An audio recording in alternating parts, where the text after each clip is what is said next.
بسم اللہ الرحمن الرحیم۔ السلام علیکم۔ درویش ٹی وی کے معزز خواتین و حضرات، ابن جریر اور ابن ابی حاتم میں اس موقع پر ایک مطول قصہ بزبان حضرت مجاہد مروی ہے کہ اگلے زمانے میں ایک عورت حاملہ تھی۔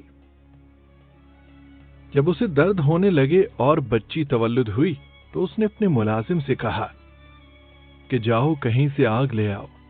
وہ باہر نکلا تو دیکھا کہ دروازے پر ایک شخص کھڑا ہے۔ پوچھتا ہے کہ کیا ہوا، لڑکا یا لڑکی؟ اس نے کہا لڑکی ہوئی ہے۔ کہا سن، یہ لڑکی 100 آدمیوں سے زنا کرائے گی، پھر اس کے ہاں اب جو شخص ملازم ہے اس سے اس کا نکاح ہوگا اور ایک مکڑی اس کی موت کا باعث بنے گی۔ یہ شخص یہیں سے پلٹ آیا اور آتے ہی ایک تیز چھری لے کر اس لڑکی کے پیٹ کو چیر ڈالا اور اسے مردہ سمجھ کر وہاں سے بھاگ نکلا۔ اس کی ماں نے یہ حال دیکھ کر اپنی بچی کے پیٹ کو ٹانکے دیے اور علاج معالجہ شروع کیا، جس سے اس کا زخم بھر گیا۔ اب ایک زمانہ گزر گیا۔ ادھر یہ لڑکی بلوغت کو پہنچ گئی تھی اور اچھی شکل و صورت کی بدچلنی میں پڑ گئی تھی۔ ادھر ملازم سمندر کے راستے کہیں چلا گیا، کام کاج شروع کیا اور بہت رقم پیدا کی۔ کل مال سمیٹ کر بہت مدت بعد یہ پھر اسی اپنے گاؤں میں آ گیا۔ ایک بڑھیا عورت کو بلا کر کہا کہ میں نکاح کرنا چاہتا ہوں، گاؤں میں جو بہت خوبصورت عورت ہو اس سے میرا نکاح کرا دو۔ یہ عورت گئی اور چونکہ شہر بھر میں اس لڑکی سے زیادہ خوش شکل کوئی عورت نہ تھی، یہی پیغام بھیجا، منظور ہو گیا، نکاح بھی ہو گیا اور ودا ہو کر یہ اس کے ہاں آ بھی گئی۔ دونوں میاں بیوی میں بہت محبت ہو گئی۔ ایک دن ذکر اذکار میں اس عورت نے اس سے پوچھا، آپ کون ہیں، کہاں سے آئے ہیں، یہاں کیسے آ گئے، وغیرہ۔ اس نے اپنا تمام ماجرا بیان کر دیا کہ میں یہاں ایک عورت کے ہاں ملازم تھا اور وہاں سے اس کی لڑکی کے ساتھ یہ حرکت کر کے بھاگ گیا تھا۔ اب اتنے برسوں کے بعد یہاں آیا ہوں تو اس لڑکی نے کہا کہ جس کا پیٹ چیر کر تم بھاگے تھے میں وہی ہوں۔ یہ کہہ کر اپنے اس زخم کا نشان بھی اسے دکھایا۔ تب تو اسے یقین ہو گیا اور کہنے لگا، جب تو وہی ہے تو ایک بات تیری نسبت مجھے اور بھی معلوم ہے، وہ یہ کہ تو 100 آدمیوں سے مجھ سے پہلے مل چکی ہے۔ اس نے کہا ٹھیک ہے، یہ کام تو مجھ سے ہوا لیکن گنتی یاد نہیں۔ اس نے کہا کہ مجھے تیری نسبت ایک اور بات بھی معلوم ہے، وہ یہ کہ تیری موت کا سبب ایک مکڑی بنے گی۔ خیر، چونکہ مجھے تجھ سے بہت زیادہ محبت ہے، میں تیرے لیے ایک بلند و بالا پختہ اور اعلیٰ محل تعمیر کرا دیتا ہوں، اسی میں تو رہ تاکہ وہاں تک ایسے کیڑے مکوڑے پہنچ ہی نہ سکیں۔ چنانچہ ایسا ہی محل تیار ہوا اور یہ وہاں رہنے لگی۔ ایک مدت کے بعد ایک روز دونوں میاں بیوی بیٹھے ہوئے تھے کہ اچانک چھت پر ایک مکڑی دکھائی دی۔ اسے دیکھتے ہی اس شخص نے کہا، دیکھو آج یہاں مکڑی دکھائی دی۔ عورت بولی، اچھا یہ میری جان لیوا ہے تو میں اس کی جان لوں گی۔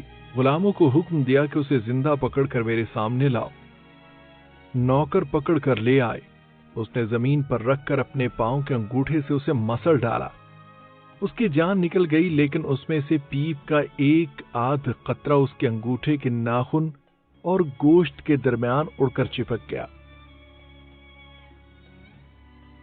اس کا زہر چڑھا، پیر سیاہ پڑ گیا اور اس میں آخر مر گئی۔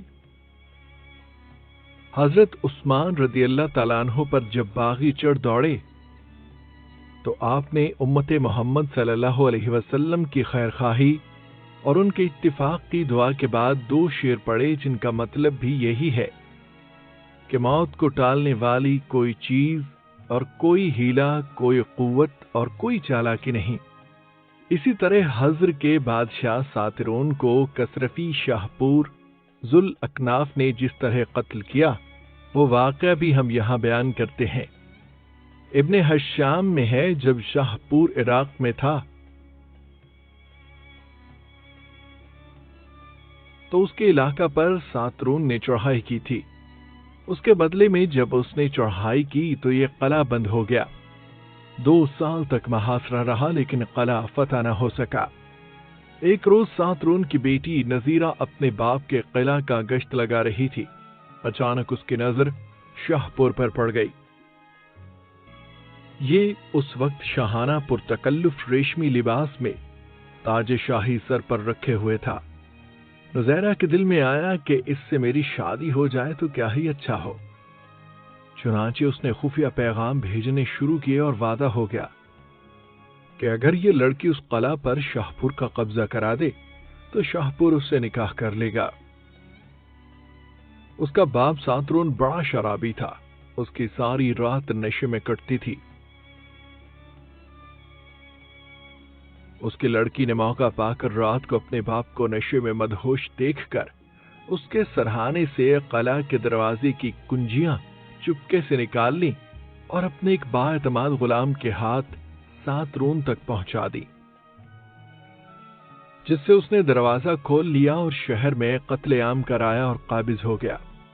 یہ بھی کہا گیا کہ اس قلعہ میں ایک جادو تھا، جب تک اس طلسم کو توڑا نہ جائے قلعہ کا فتح ہونا ناممکن تھا۔ اس لڑکی نے اس کے توڑنے کا گرو سے بتا دیا کہ ایک چتکبرا کبوتر لے کر اس کے پاؤں کسی باقرہ کے پہلے حیض کے خون سے رنگ لو، پھر اس کبوتر کو چھوڑو، وہ جا کر قلعہ کی دیوار پر بیٹھے تو فوراً وہ طلسم ٹوٹ جائے گا اور قلعہ کا پھاٹک کھل جائے گا۔ چنانچہ شاہ پور نے یہی کیا اور قلعہ فتح کر کے ساترون کو قتل کر ڈالا، تمام لوگوں کو تہہ تیغ کیا اور تمام شہر کو اجاڑ دیا، اور اس لڑکی کو اپنے ہمراہ لے گیا اور اس سے نکاح کر لیا۔ ایک رات جب لڑکی نذیرہ اپنے بسترے پر لیٹی ہوئی تھی، اس سے نیند نہیں آ رہی تھی، سل ملا رہی تھی اور بے چینی سے کروٹیں بدل رہی تھی، تو شاہ پور نے پوچھا کیا بات ہے؟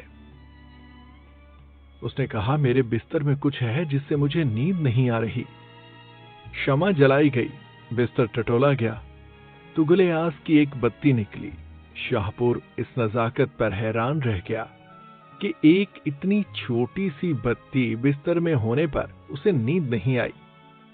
پوچھا تیرے والد کے ہاں تیرے لیے کیا ہوتا تھا؟ اس نے کہا نرم ریشم کا بسترا تھا، صرف باریک نرم ریشمی لباس تھا، صرف نلیوں کا گودا کھایا کرتی تھی اور صرف انگوری خالص شراب پیتی تھی۔ یہ انتظام میرے باپ نے میرے لیے کر رکھا تھا۔ یہ تھی بھی ایسی کہ اس کی پنڈلی کا گودا تک باہر سے نظر آتا تھا۔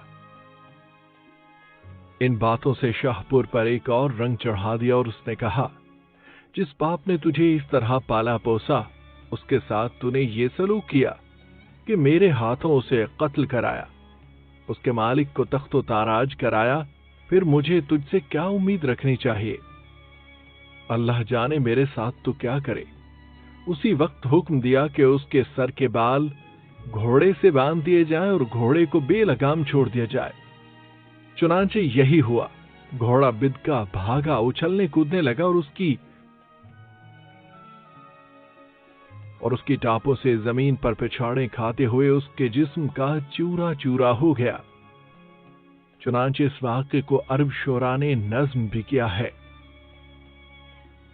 معزز خواتین و حضرات، دھوکہ اور خیانت اپنی جمیع صورتوں اور مختلف شکلوں کے ساتھ ایک خطرناک حرکت، قبیح طریقہ اور برائی پر مبنی معاملہ و تعامل ہے۔